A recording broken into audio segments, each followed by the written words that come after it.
Hey everyone, welcome to the very first episode of Dolly Debauchery's super creepy horror show here from the Dollhouse. I'm your host, Doll83, and today we're going to be discussing the film, The Autopsy of Jane Doe. It's a relatively, I don't want to say unknown horror film because I feel like it got a pretty good reception. I've got several friends who have seen it who really enjoyed it. It's not one that was out in theaters, though, so it was released December of 2016. Stars Emile Hirsch and Brian Cox. They play a father-son coroner team, small town Virginia. I believe it's small town Virginia.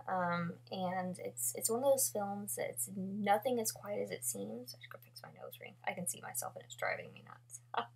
There we go.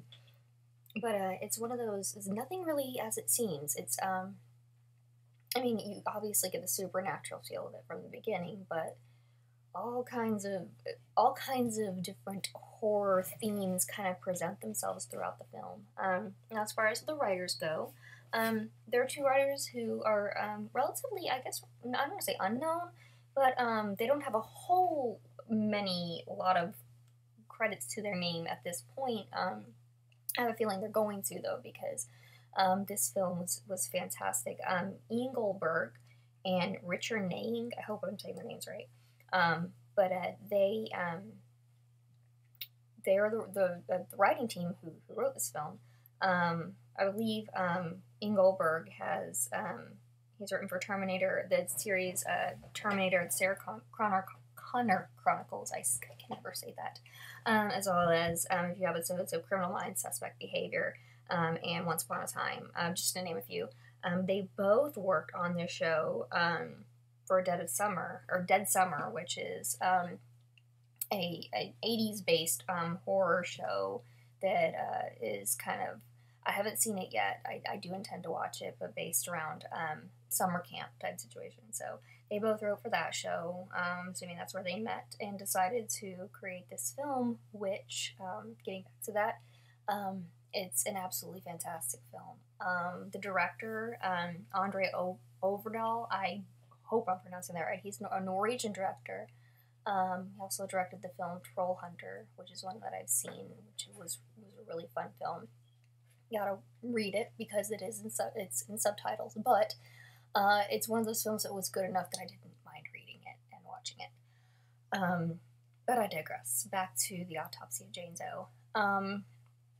It's just one of those films. It's like this perfect mix of psychological, but it's also got a lot of those like old-fashioned horror themes to it as well. It's just I don't know.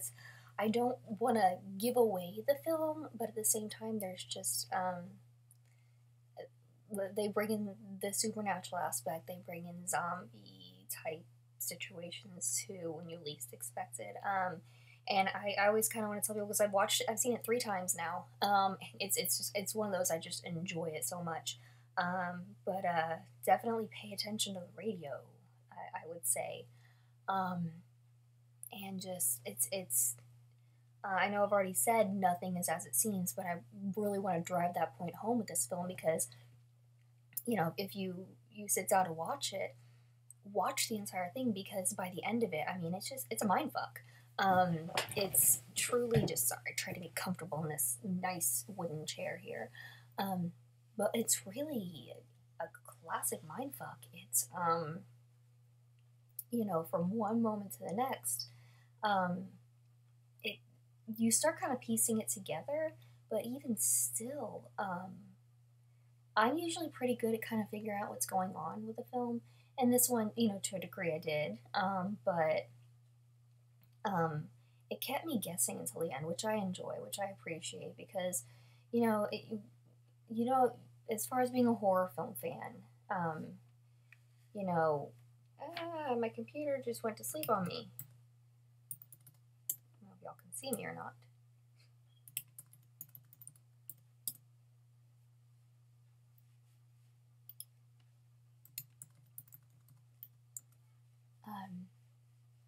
As far as being a horror fan, after you've seen so many horror films, they kind of all, depending on what it is, a slasher, a ghost film, a witch film, a zombie film, they all kind of have a certain archetype to how they kind of piece together vampire films, all of them. They just kind of do.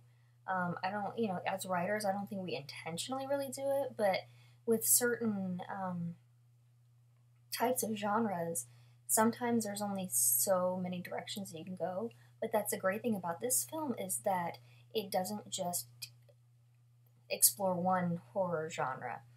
I mean, it's, there are several themes kind of all perfectly culminating together to just create this really fun, scary film. It's creepy.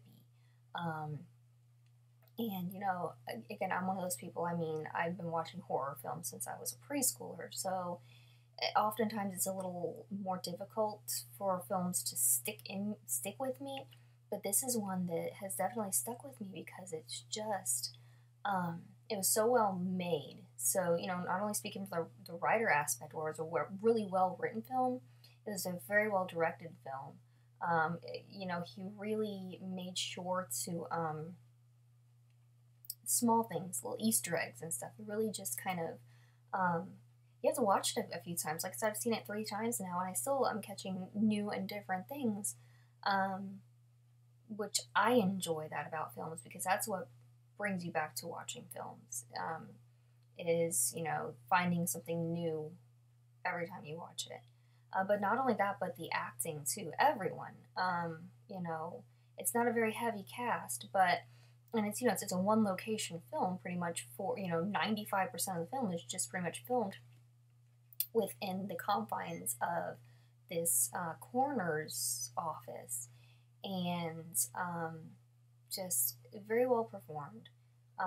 And it's definitely one that I would absolutely suggest. If you are a horror fan, this is one that you have got to add to your watch list.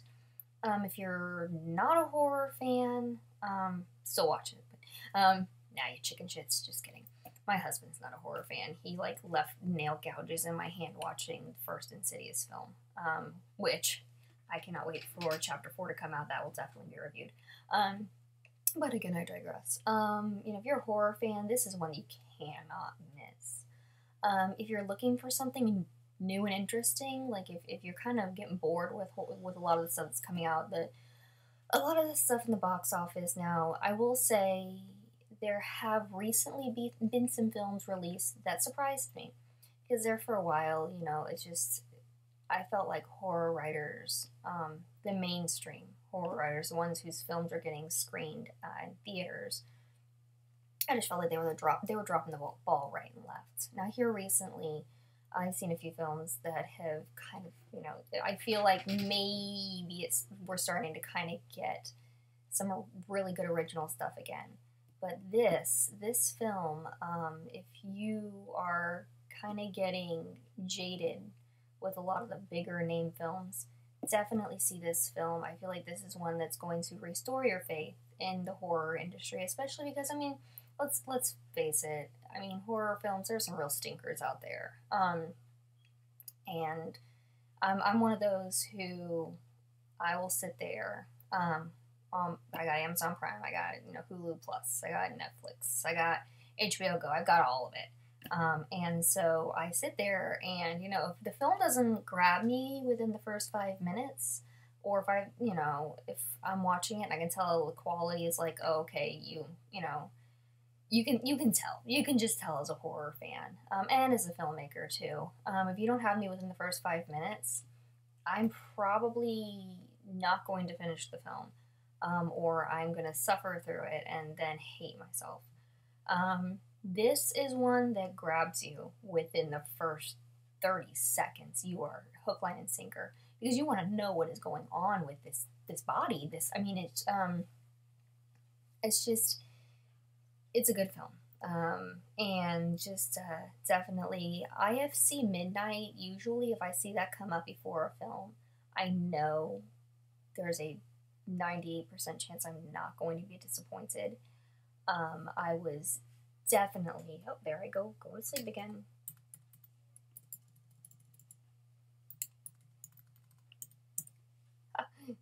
Yeah, y'all are seeing it, but anyways, very rarely am I disappointed when that comes up before a film.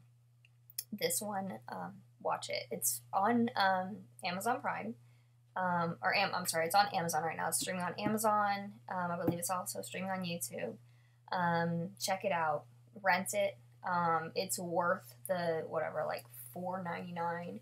I mean, freaking, I'm a Starbucks addict, and so it's worth, it's worth a coffee. Actually, I purchased the film, so I spent the $15, so I own the film now. It's worth it. It is worth sitting down for that hour and a half and just enjoying this film. And yeah, so The Autopsy of Jane Doe, definitely, I figure if I'm going to be giving things ratings, I'm very generous. So this is one that, I would give it a 10 out of 10, but being realistic, it's definitely at least an 8.5 out of 10, if you're somebody who's really persnickety about that. Higher end, definitely. So check that film out. I'll be putting a little bit more information about the film here below the video. Director, writers, the other actors as well. Like I said, it's a relatively small cast, but a very strong cast. Yeah, so definitely check this film out. And I will be coming back with some brand new stuff here in the next few days. I'm gonna try and post up every few days. I'm not gonna do once a week. I was just gonna do Fridays, but I thought, you know what? I'm already working on another show anyways, Comics and Cocktails with my best friend Danny. So I figure if I'm editing videos for that anyways, and I love watching horror films, I'm going to go ahead and review a film and probably a TV show or something every week, starting out. Once I learn how copyright stuff works and how I can put little clips of games and video and stuff like that, then there will be more content. But for now, it's just going to be me rambling about films and TV shows that I enjoy. Thanks for hanging out at the Dollhouse with me. Don't forget to like, subscribe, and hit that little notification bell there. And I will have new content for you guys here in a couple of days.